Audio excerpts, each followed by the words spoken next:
a rusted tin box buried in the Alps for 79 years. Inside, the final words of a woman who escaped one of history's darkest chapters. Her name was Elise Bergman, and in 1944 she did the impossible. She escaped from a Nazi labor camp and disappeared into the frozen mountains, never to be seen again. Until 2023, when a melting glacier revealed a secret that changed everything we thought we knew about her fate.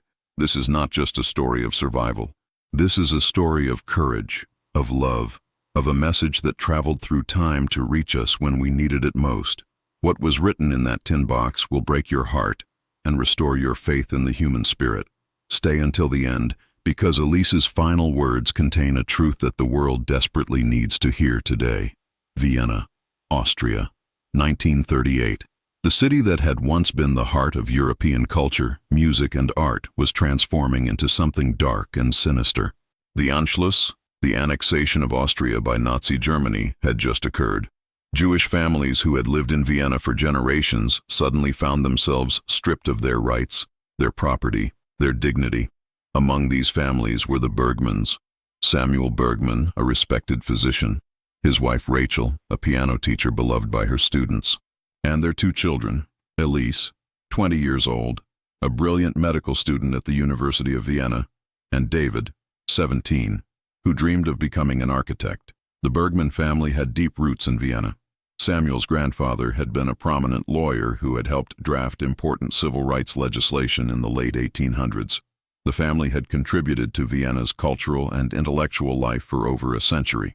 They considered themselves Austrian first, Jewish second. They believed in reason, in progress, in the fundamental goodness of humanity. The rise of Nazism seemed impossible to them, a temporary madness that would surely pass. They were wrong. Elise Bergman was in her 4th year of medical school when the Nazis came to power. She was at the top of her class, praised by her professors for her diagnostic skills and her compassionate bedside manner. She had plans to specialize in pediatrics, to work with children, to make a difference in the world. She was engaged to be married to Jakob Weiss, a fellow medical student, a kind and gentle man who shared her dreams of healing and helping others. They planned to open a clinic together after graduation, to serve the poor neighborhoods of Vienna where medical care was scarce. They talked about having children, about growing old together, about a future filled with purpose and love. But on March 12, 1938, everything changed. German troops marched into Austria. Crowds cheered. Nazi flags appeared on every building. And overnight, Jewish citizens became targets. Elise was expelled from medical school. Her father was stripped of his medical license. Their home was confiscated. They were forced to move into a cramped apartment in the Jewish quarter, sharing 2 rooms with another family. The life they had known, the future they had planned, vanished in an instant. For the next 5 years, the Bergman family tried to survive. They applied for visas to leave Austria, to go anywhere that would take them. America, Britain, Palestine, South America, anywhere. But the doors were closed. The world was not accepting Jewish refugees. They were trapped. Samuel worked in secret, treating Jewish patients who could not go to regular hospitals. Rachel gave piano lessons in their tiny apartment, though she was paid almost nothing. Elise volunteered at the Jewish hospital, helping where she could, though without her medical degree she could do little. And David, who should have been in university, worked in a factory, his dreams of architecture abandoned. Jakob Weiss, Elise's fiancé, was arrested in November 1938 during Kristallnacht, the night of broken glass. He was beaten by SA troops and sent to Dachau concentration camp. Elise never saw him again. She later learned that he died there in early 1939 of typhus and starvation. The man she loved, the future they had planned together, gone. But Elise could not afford to grieve. She had to focus on keeping her family alive, on getting through each day. By 1943, the situation had become desperate. The Nazis were losing the war, and in their desperation, they accelerated their plans for the final solution. Jews across occupied Europe were being rounded up and sent to extermination camps. The Bergman family knew their time was running out. In August 1943, the knock on the door finally came. Gestapo officers, cold and efficient, gave them 10 minutes to pack. 1 suitcase per person, nothing valuable. They were being relocated, the officers said, to a work camp in the east. It would be fine, they said. Just temporary. The Bergman family was loaded into cattle cars along with hundreds of other Viennese Jews. The journey took 3 days. No food, no water, no sanitation. People died standing up, packed so tightly they could not fall. Elise held her mother's hand the entire time, whispering reassurances she did not believe. Her father tried to help the sick and injured, but there was nothing he could do. David, barely 20 years old, stood protectively near his sister, trying to be brave. When the train finally stopped, they were in occupied France, near the Alps. This was not Auschwitz or Treblinka. This was a labor camp, one of hundreds scattered across occupied Europe. The prisoners here were worked to death rather than gassed immediately. It was a slower death, but death nonetheless. As they were unloaded from the cattle cars, SS officers separated the arrivals. Men to one side, women and children to the other. Elise watched as her father and brother were marched away. Samuel turned back one last time, his eyes meeting Elise's. He mouthed the words, "Stay alive," and then he was gone. Elise and her mother Rachel were assigned to the women's barracks. The conditions were beyond anything they could have imagined. Wooden bunks stacked 3 high, each meant for one person, but holding 3 or 4. Thin blankets that provided no warmth. A single stove that was never adequate to heat the barracks in winter. The smell of unwashed bodies, of sickness, of death. Women of all ages, from all over Europe, crammed together in misery. The work was brutal. Elise and the other women were forced to build roads through the mountains, carrying heavy stones, breaking rocks, working in all weather conditions. The guards were merciless. Any sign of weakness, any pause to rest, was met with beatings or worse. Women who could not keep up were shot on the spot. The daily ration was a piece of bread and a thin soup that was mostly water. Starvation was constant. Disease was rampant. Elise watched women around her waste away, their bodies consuming themselves, their minds breaking under the strain. 3 months after arriving at the camp, Elise's mother Rachel died. She had contracted typhus, a disease that spread rapidly through the camp due to the unsanitary conditions and the lice that infested everyone. Elise, with her medical training, knew there was nothing she could do. She held her mother as she died, whispering the Shema, the Jewish prayer, in her ear. Rachel's last words were about Vienna, about their home, about the piano she used to play. She died believing she would see her husband and son again in whatever came after death. Elise buried her mother in a mass grave behind the camp, one body among hundreds, unmarked and unmourned except by those who loved her. After her mother's death, something changed in Elise. The grief threatened to consume her, to make her give up like so many others had. But instead, it hardened her. It gave her a purpose. She would survive. She would escape. She would tell the world what had happened here. She owed it to her mother, to her father and brother whom she assumed were dead, to Jacob, to all the people who had not survived. She would be their witness. She would be their voice. Elise volunteered to work in the camp infirmary. It was not really a hospital, just a barracks where the sick and injured were brought to die. There were no medicines, no proper equipment, no hope of real treatment, but it was marginally better than working outside in the cold, and it gave Elise access to information. The infirmary was run by a German doctor, Dr. Heinrich Müller, who was not SS but Wehrmacht, a military doctor assigned to the camp.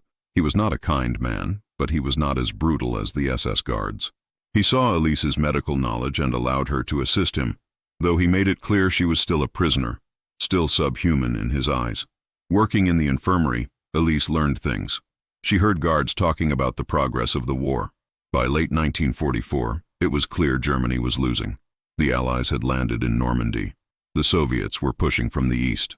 The guards were nervous, talking about what would happen when the war ended, whether they would be held accountable for their actions.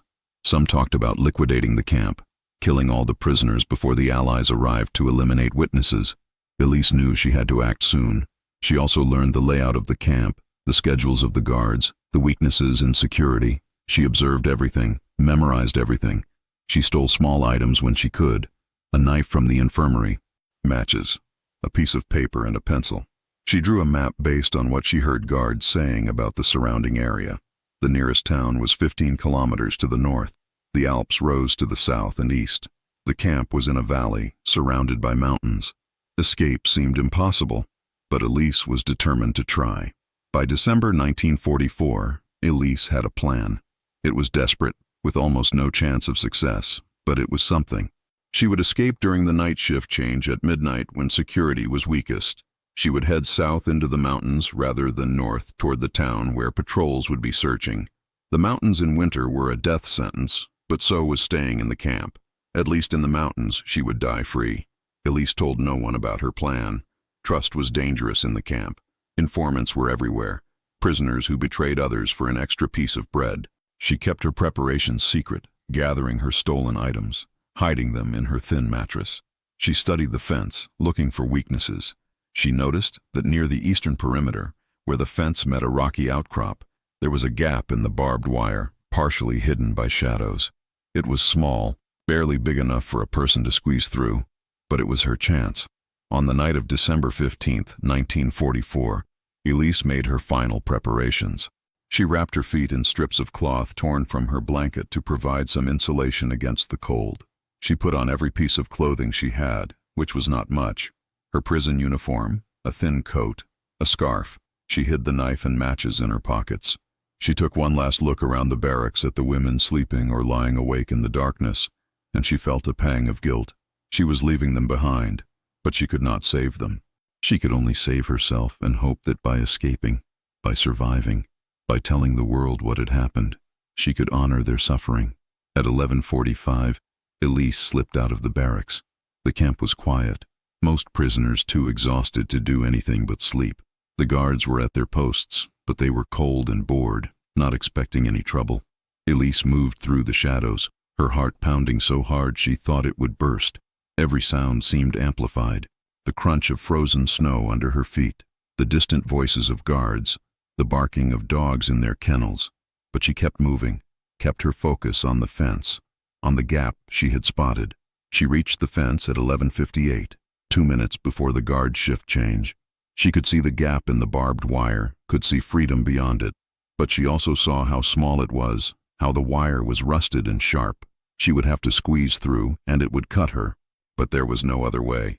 She took a deep breath, said a silent prayer to a God she was no longer sure she believed in, and began to push through the gap.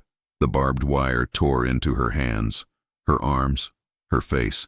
She felt the sting of cuts, felt blood running warm down her frozen skin. But she pushed through, ignoring the pain, ignoring everything except the need to get to the other side. And then she was through. She was outside the fence. She was free. For the first time in over a year, she was on the other side of the wire. The feeling was overwhelming, a mixture of terror and exhilaration. She wanted to run, to scream, to laugh and cry at the same time. But she forced herself to stay calm, to stay focused. She was not safe yet. She would not be safe for a long time, if ever. Elise ran into the forest that bordered the camp. The snow was deep, up to her knees in places, making every step exhausting. The cold was brutal, worse than anything she had experienced even in the camp. Her thin clothing provided almost no protection. Within minutes, her hands and feet were numb. Her face burned from the cold and from the cuts the barbed wire had made. But she kept running, putting as much distance as possible between herself and the camp before the alarm was raised. At midnight, the guards discovered she was missing. The alarm sounded, a piercing siren that echoed through the valley. Dogs were released. Searchlights swept the perimeter. Patrols were sent out. But Elise had a head start, and she had gone in the direction they least expected. Most escapees tried to head north toward the towns and villages where they might find help. Elise had gone south, into the mountains, into the wilderness, where no sane person would go in the middle of winter. For the first night, Elise just ran. She had no destination, no plan beyond getting away. She climbed higher into the mountains, following animal trails when she could find them, pushing through deep snow when she could not. Her lungs burned from the cold air and the exertion. Her legs screamed in protest, but she kept going, driven by adrenaline and the desperate need to survive. Behind her, she could hear the dogs barking, could see the beams of searchlights sweeping through the forest. But the sounds grew fainter as she climbed higher, as the distance between her and her pursuers grew. By dawn, Elise was several kilometers from the camp, high in the mountains. She found a small cave, really just an overhang of rock, and crawled inside to rest. She was beyond exhausted, beyond cold. Her body was shutting down, going into survival mode. She knew she needed food, water, warmth, But she had none of those things. She ate handfuls of snow for water, though she knew it would lower her body temperature even more. She had no food, and there was no way to make a fire without giving away her position. Elise spent the day in the cave, shivering violently, drifting in and out of consciousness. She dreamed of Vienna, of her family, of the life she had lost. She dreamed of Jakob, of the wedding they never had, of the children they never got to have. She dreamed of warmth, of food, of safety. And when she woke, the reality of her situation crashed down on her again. She was alone in the Alps in winter with no supplies, no shelter, no hope of rescue. She was going to die here, but at least she would die free. On the second day, Elise continued climbing higher. She reasoned that the patrols would eventually give up, that they would assume she had died in the mountains. She just needed to survive long enough for them to stop looking. She found a few frozen berries on some bushes, bitter and hard, but something to eat. She wrapped her hands and feet in more strips torn from her clothing to protect against frostbite. She kept moving, kept climbing, because to stop was to die. That night, the temperature dropped even further. Elise found another cave, deeper this time, and tried to sleep, but the cold was too intense. She could not stop shivering. She could feel her body temperature dropping, could feel hypothermia setting in. She knew the signs from her medical training: confusion, drowsiness, slurred speech, loss of coordination. She was dying, but she fought against it, forced herself to stay awake, to keep moving her arms and legs to generate heat. She sang songs from her childhood, recited medical textbooks from memory, anything to keep her mind active, to keep herself from slipping away. On the third day, Elise's condition had deteriorated significantly. Her fingers and toes were black with frostbite. She could barely walk, her legs refusing to obey her commands. She was hallucinating, seeing her mother walking beside her, hearing her father's voice telling her to keep going. She knew these were signs that she was near the end, but she kept moving, kept climbing, because that was all she knew how to do. Late on the third day, December 18th, 1944, Elise saw something through the swirling snow. A structure, a building. She thought at first it was another hallucination, but as she got closer, she realized it was real. An old shepherd's hut, abandoned and partially collapsed but still standing. It was the most beautiful thing she had ever seen. Shelter, protection from the wind, a place to rest. She stumbled toward it, fell twice in the snow, but dragged herself forward until she reached the door. The hut was small, maybe 3 meters by 4 meters. The roof had partially collapsed on one side, letting in snow and wind, but the other side was still intact, providing some shelter. There was an old stone fireplace, though it looked like it had not been used in years. The floor was dirt, covered in debris and animal droppings. But to Elise, it was paradise. She crawled inside, out of the wind, and for the first time in 3 days, she felt a tiny bit of relief. Elise explored the hut with what little strength she had left. In a corner she found an old tin box, rusted and dented. Inside were a few precious items: matches miraculously dry despite the years, some old newspaper, yellowed and brittle, a piece of charcoal. These simple objects represented hope, represented the possibility of warmth, of light, of life. With trembling hands, Elise gathered some of the debris from the collapsed roof, pieces of old wood that were dry enough to burn. She struck one of the matches, and it flared to life.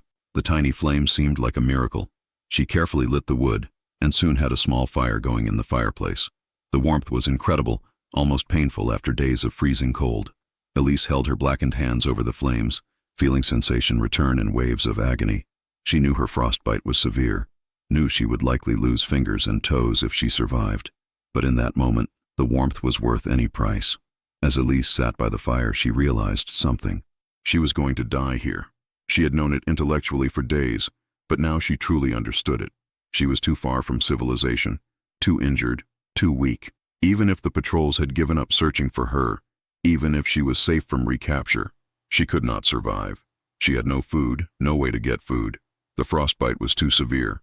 She was already dying, her body shutting down system by system. She had maybe hours left, maybe a day if she was unlucky, but she had escaped. She had made it 3 days in the Alps in winter with nothing. She had defied the Nazis one last time. She had died free, on her own terms, not in a gas chamber or a mass grave. There was something powerful in that, something that made the suffering worthwhile. She thought of her family, of all the people who had not escaped. who had died without dignity, without choice. She had honored them by fighting, by refusing to give up, by surviving as long as she could. And then Elise had an idea. She looked at the paper in the tin box, at the charcoal. She could write. She could leave a message. She could tell the world what had happened, could bear witness to the horrors she had seen. Even if she died here, even if her body was never found, maybe someday someone would find this hut, would find her message. Maybe her voice could survive even if her body did not. By the light of the fire, Elise began to write. Her handwriting was shaky, her frost-bitten fingers barely able to hold the charcoal. But she wrote with desperate urgency, knowing her time was limited. She wrote about who she was, about her family, about Vienna before the war. She wrote about the camp, about the horrors she had witnessed, about the people who had died. She wrote about her escape, about the 3 days in the mountains, about the cold and the pain and the fear. But most importantly, she wrote about hope. Despite everything, despite knowing she was dying, Elise wrote about the importance of hope, of humanity, of never giving up.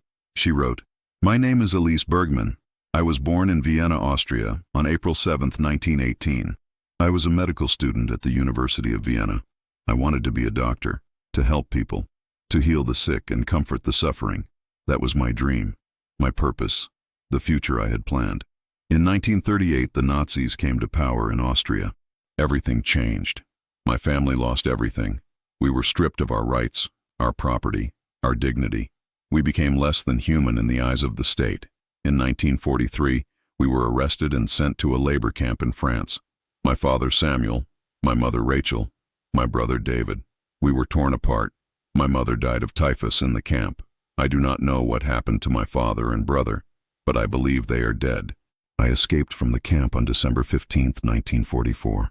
I have been in the mountains for 3 days. I am dying now. The cold has taken too much. I can feel my body shutting down. I have maybe hours left, but I am not afraid. I am at peace, because I escaped. I died free. I died on my own terms, not theirs. They could not break me. They could not take my humanity, my dignity, my spirit. To whoever finds this message, I have a request. Please tell the world what happened. Tell them about the camps, about the people who died there. Tell them we were not just numbers, not just statistics. We were real people with real lives and real dreams. We had families, friends, hopes for the future. We were doctors and teachers and students and artists. We were human beings, and we deserved better. Tell them about my mother Rachel, who played piano and taught children and died of typhus in a filthy barracks. Tell them about my father Samuel, who spent his life healing people and was murdered for being Jewish. Tell them about my brother David, who wanted to be an architect and never got the chance. Tell them about Jakob Weiss, the man I loved, who died in Dachau before we could be married. Tell them about all the others, the millions of others, whose names will never be known, whose stories will never be told. They existed, they mattered, they deserved to be remembered. And please, I beg you, make sure this never happens again. Do not let hatred win. Do not let fear and prejudice divide humanity. Stand up for what is right, even when it is difficult, even when it is dangerous. Protect the vulnerable. Defend the persecuted. Remember that we are all human, all deserving of dignity and respect. I am 26 years old. I should have had a whole life ahead of me. I should have become a doctor, married Jakob, had children, grown old surrounded by people I loved. The Nazis took that from me, but they could not take my spirit. They could not make me stop being human. And in the end, that is what matters. Not how long we live, but how we live. Not whether we survive, but whether we remain true to ourselves. I die with no regrets. I fought until the end. I never gave up. I remained human in the face of inhumanity. And I die knowing that someday, somehow, justice will come. The Nazis will lose this war. The camps will be liberated. The truth will come out, and the world will know what happened here. My last thoughts are of my family, of Vienna, of the life we had before all this began. I am going to them now, wherever they are. We will be together again, in whatever comes after this life, and we will be free. Remember us. Tell our stories. Make sure we are not forgotten. That is all I ask. Elise Bergman, December 19th, 1944. Elise carefully folded the paper and placed it back in the tin box. She sealed the box as best she could and placed it in a crevice in the wall of the hut, wedging it in tightly so it would not fall out.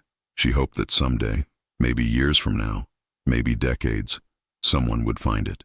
Someone would read her words. Someone would know what happened to her. The fire was dying now, the wood almost gone. Elise was too weak to gather more. She lay down on the dirt floor, wrapped her arms around herself, and closed her eyes. The cold no longer hurt. She felt peaceful, almost warm. She thought of her family, imagined them waiting for her. Her mother at the piano, playing Chopin. Her father reading in his study. David laughing at something. Jakob smiling at her with those kind eyes. They were all there, all together, all free. Elise Bergman died on December 19, 1944, in a shepherd's hut high in the French Alps. She was 26 years old. She had survived the camp, survived the escape, survived 3 days in the mountains in winter. She had done the impossible, and she had left behind a message, a voice from the past, a testament to the human spirit. 79 years passed. The world changed in ways Elise could never have imagined. The war ended. The camps were liberated. The full horror of the Holocaust became known. 6 million Jews murdered, along with millions of others deemed undesirable by the Nazi regime. The world said, never again, though history would prove that promise difficult to keep. The shepherd's hut where Elise died slowly deteriorated. The roof collapsed completely. The walls crumbled. Snow and ice buried what remained. The area was remote, rarely visited. Over the decades, perhaps a few hikers passed nearby, but none thought to explore the ruins.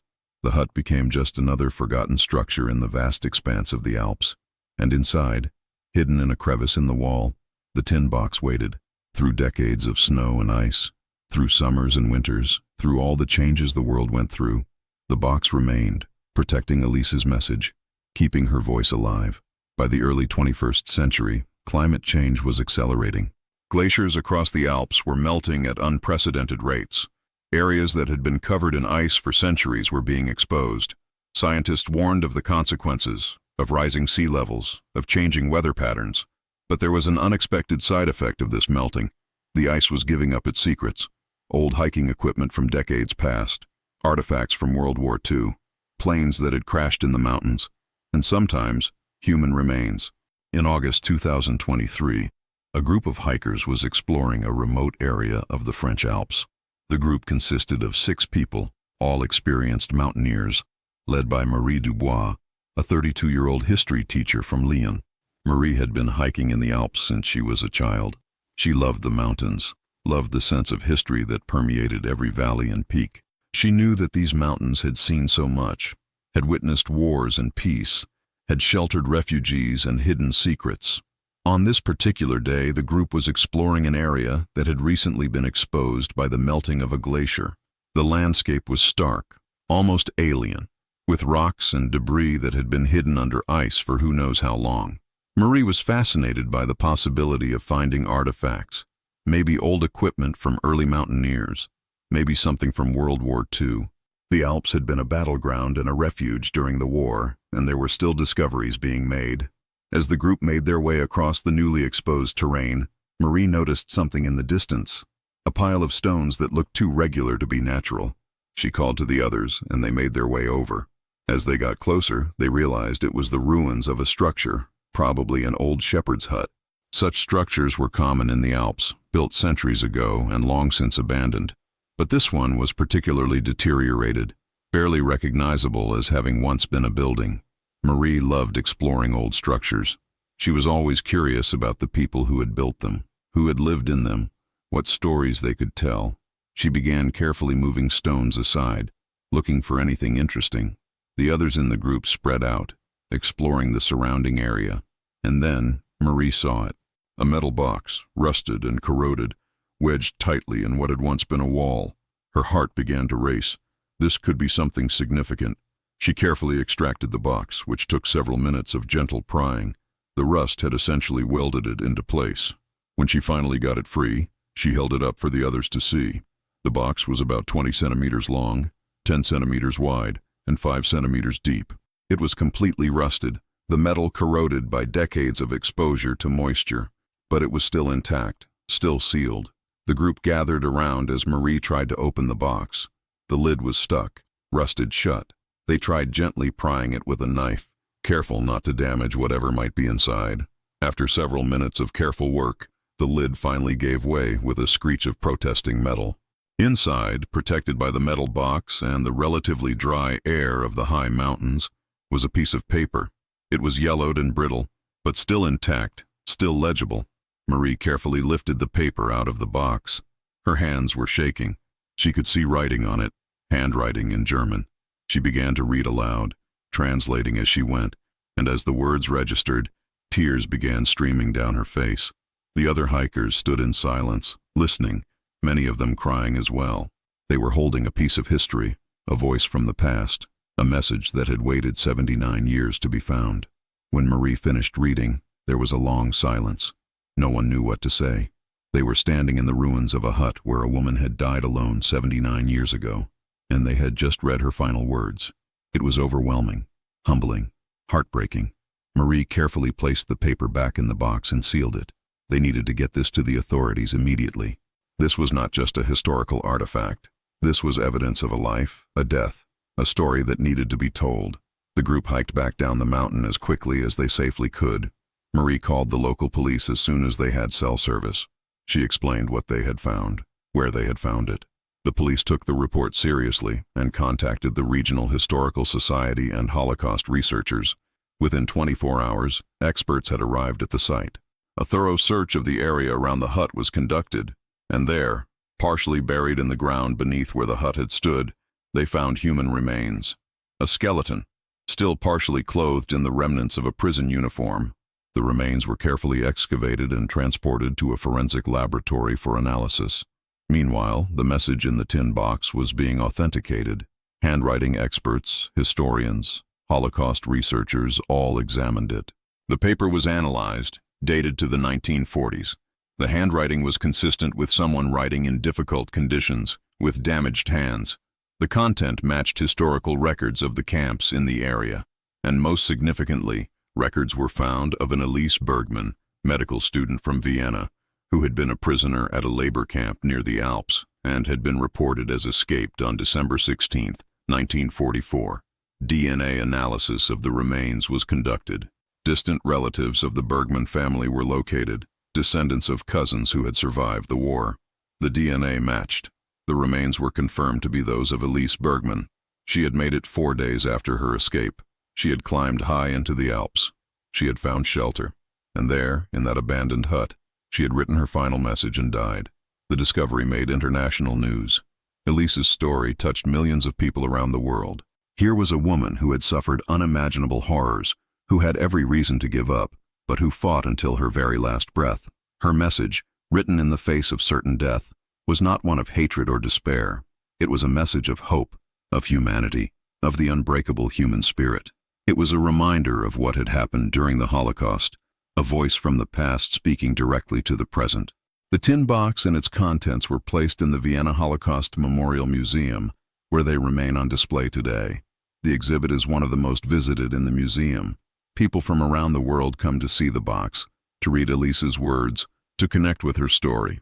The display includes the tin box, a transcription of her message in multiple languages, photographs of Elise from before the war, and information about her family and what happened to them. Elise's remains were given a proper burial in Vienna, in the Jewish cemetery where her grandparents were buried. The funeral was attended by hundreds of people, distant relatives who had never known her, Holocaust survivors and their descendants, government officials, historians, and ordinary people who had been moved by her story and wanted to pay their respects. The grave has a simple headstone with her name, her dates, and a quote from her message, "I died free." But perhaps the most powerful legacy of Elise Bergman's discovery is what it has inspired. Her story has been taught in schools around the world. Books have been written about her. Documentaries have been made. Her message has been quoted in speeches about human rights, about resilience, about the importance of bearing witness. She has become a symbol of resistance, of the refusal to be dehumanized, of the power of hope even in the darkest circumstances. Every year on December 19th, the anniversary of her death, people gather at the site where the shepherd's hut once stood. A memorial has been erected there, a simple stone marker with a plaque telling Elise's story in French, German, and English. People leave flowers, light candles, read her message aloud. The site has become a place of pilgrimage, a reminder of one woman's courage and the enduring power of the human spirit. The story of Elise Bergman reminds us why we must continue to tell these stories, why we must continue to remember the Holocaust, why we must never let the world forget what happened. It is not just about honoring the dead. It is about learning from the past. It is about recognizing the warning signs when hatred and intolerance begin to rise. It is about standing up for human dignity and human rights. It is about making sure that Elise's wish, that it never happens again, becomes reality. In her final message, Elise wrote, "We were not just numbers. We were human beings." And in finding her message, in telling her story, we honor that truth. We remember that behind every statistic, every number, every name on a memorial, there was a real person with hopes and dreams and loved ones. There was someone like Elise, who fought to survive, who refused to be forgotten, who left behind a message for us. The tin box that preserved Elise's message for 79 years is a simple object, rusted, dented, unremarkable, but it contained something precious beyond measure. It contained a human voice reaching across time, reminding us of our shared humanity, of the importance of bearing witness, of never forgetting. That box, that message, that voice, they are gifts to us from the past. They are reminders of what we must never allow to happen again. Today, as we face new challenges, new divisions, new threats to human dignity, Elise's message is more relevant than ever. She reminds us that even in the darkest times, hope survives. Even when surrounded by death and evil, the human spirit endures. Even when facing certain death, we can choose how we face it. We can choose courage over despair. We can choose to fight for what is right. We can choose to leave a message for those who come after us. Elise Bergman died alone in a frozen hut in the Alps in December 1944. But she did not die forgotten. Her message survived. Her story survived. And now, 79 years later, millions of people know her name, know her courage, know her hope. That is the power of bearing witness. That is the power of refusing to be silenced. That is the power of the human spirit. Tell me in the comments, how does Elise's story impact you? What lessons do you take from her courage and her message? Have you visited Holocaust memorials or museums? What can we do today to honor her wish that such atrocities never happen again? Share your thoughts, your experiences, your reflections. Let's create a community of remembrance, a community committed to making sure these stories are never forgotten. And if this story touched you, if it moved you, share it. The more people who know Elise's story, the more her final wish is fulfilled, the more we ensure that it never happens again. Elise Bergman escaped a Nazi labor camp in 1944. She survived for 4 days in the frozen Alps. She died free, with dignity, with hope. And 79 years later, a rusted tin box revealed her final words, her final message to the world. She asked us to remember. She asked us to tell her story. She asked us to make sure it never happens again. Today, we honor that request. Today we remember Elise Bergman. Today we bear witness. Thank you for listening to her story. Thank you for being the witness she hoped would find her message. And thank you for helping to ensure that she, and the millions like her, are never forgotten. Her voice has traveled 79 years to reach us. Let us make sure it continues to be heard for generations to come.